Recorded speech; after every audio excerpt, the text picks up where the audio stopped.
Ang North Korea o Democratic People's Republic of Korea ay ang bansang pinamunuan ng angkan ng mga diktador na lider, gaya nila Kim Il-sung, ang anak nitong si Kim Jong-il at ang apong si Kim Jong-un na siyang kasalukuyang namumuno. Kilala ang North Korea na isa sa pinakamahirap sa buong mundo.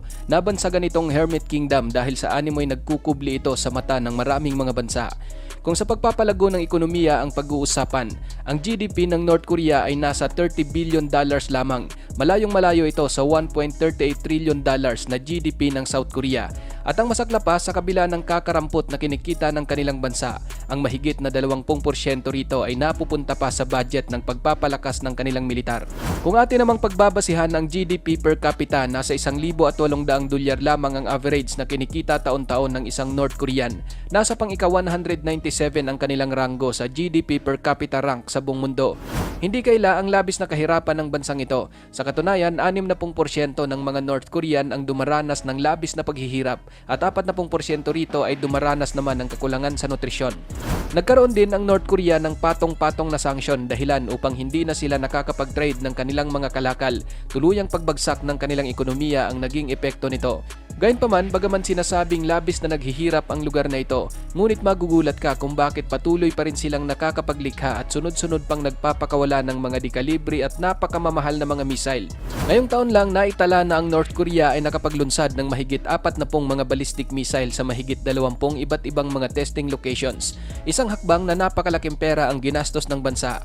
Milyon-milyong dolyar ang halaga ng bawat warhead na pinapasabog ng North Korea. Bagay na tinatanong ng marami na sa kabila ng pagkakaroon ng hindi lumalagong ekonomiya ng bansa at pagdanas ng labis na kahirapan, saan ang galing ang kanilang limpak-limpak na pera at paano nila napopondohan at natutustusan ang kanilang programa sa paggawa ng mga naglalakihang missile. Bago tayo magpatuloy mga kapatid, madalas pong nagkakaroon ng restriction ng ating mga video lalo na sa ganitong mga topic, kaya napakahalaga po para sa amin ang pagbibigay ninyo ng like. Back to the video. Base sa mga ulat, mayroong 5 pamamaraan ng North Korea kung paano makakakuha ng limpak-limpak na pera para magamit sa kanilang napakadelikadong missile program. Una sa mga ito ay ang kanilang pagnanakaw di umano ng mga cryptocurrency sa pamamagitan ng kanilang mga hacking army. Ayon sa report, ang missile program ng North Korea ay napopondohan sa pamamagitan ng kanilang pagnanakaw ng mga cryptocurrency. Sa kalagitnaan ng mga taong 2020 at 2021, ang mga hacker na pinapagalaw ng North Korea ay nakadikwat ng mahigit $50 million na halaga ng digital assets. Maliban dyan, pagsapit ng 2020, umabot na ang kanilang nakuha sa tumataginting na $400 million. Noong namang nakaraang Marso, pinaniniwala ang nahack din ng North Korea ang ilang mga online game at nakakuha ng nasa $620 million na halaga ng crypto. Sa ulat naman ng UN noong 2019, ang North Korea ay nakaipon ng tinatayang nasa $2 bilyong sa pamamagitan ng paggamit ng mga sopistikadong cyber attacks. Pili lamang sa North Korea ang pinapayagan ng gobyerno na magkaroon ng access sa global internet. Ginagamit lamang ito ng kanilang mga hacking army na sadyang pinag-aaral para sa cyber attack. Maliban sa hacking, isa din sa pinagkukuhanan ng North Korea ng pera ay ang China.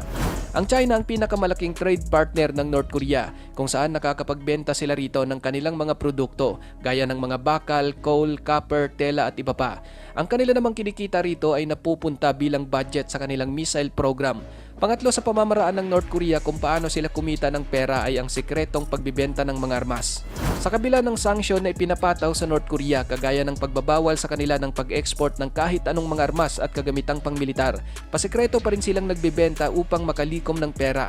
Limpak-limpak na mga armas ang ibinebenta ng North Korea sa black market na pumapaloob sa Asia at Africa. Katunayan ito noong 2016, naharang noon ng Egypt ang isang barko na mula sa North Korea na naglalaman ng nasa 30,000 na piraso ng mga rocket-propelled grenades at napakaraming iba't ibang uri ng mga armas. Ilan pa sa mga paraang ginagawa ng North Korea upang makakuha ng milyon-milyong pera ay ang pagbibenta o pagpupuslit ng droga sa iba't ibang bansa, gaya ng sa Pilipinas, Amerika, Hong Kong, Thailand, Western Africa at marami pang iba. Ayon sa mga report, ang kinita ng North Korea noong 2021 mula sa pagpupuslit ng mga ipinagbabawal na gamot ay pumalo sa kalahati hanggang sa $1 bilyong. Isang patunay sa malawakang pagbebenta nila ng ipinagbabawal na gamot ay noong 2013 nang nasakote ng mga otoridad ng Australia ang isang cargo ship na pagmamayari ng North Korea. Naglalaman ito ng nasa 125 kilos na droga na tinatayang nagkakahalaga naman ng nasa $160 million. Panglima kapatid sa pinagkukuhanan ng pera ng North Korea ay ang pagpapadala ng mga tinatawag na slave labor sa ibang mga bansa na pinagkikitaan lamang ng kanilang gobyerno. Mayroong nasa tinatayang mahigit 2 milyong modern slaves ang North Korea. Nangangahulugang bawat 10 North Korean, isa rito ay nabibilang sa tinatawag na makabagong alipin. May mga ilang slave labor na pinapadala sa iba't ibang mga bansa gaya ng sa Poland, Mongolia, Africa, Europa, Gitnang Silangan at sa iba't ibang lugar sa Central Asia. Ngunit 80% ng mga ito ay doon talaga napupunta sa Russia at China. Taon-taon sa pamamagitan ng pagpapadala abroad ng mga slave labor, kumikita ang gobyerno ng North Korea ng tumataginting na 150 million hanggang sa 230 million dollars. Ngayon mga kapatid, maliban sa inilaan sa missile program ang limpak-limpak na milyones na nakukulimbat ng diktador na leader ng North Korea, tinatamasa rin ito ng kanyang pamilya habang ang kanyang mga kababayan ay nagtitiis sa labis-labis na kahirapan. Ayon sa report na inilabas ng pinagsamang investigasyon ng Estados Unidos at South Korea, si Kim Jong-un ay mayroong net worth na umaabot ng 5 billion dollars. Mayroon din umano itong mahigit 200 foreign accounts na nasa Russia, Austria, China, Singapore, Switzerland at Luxembourg.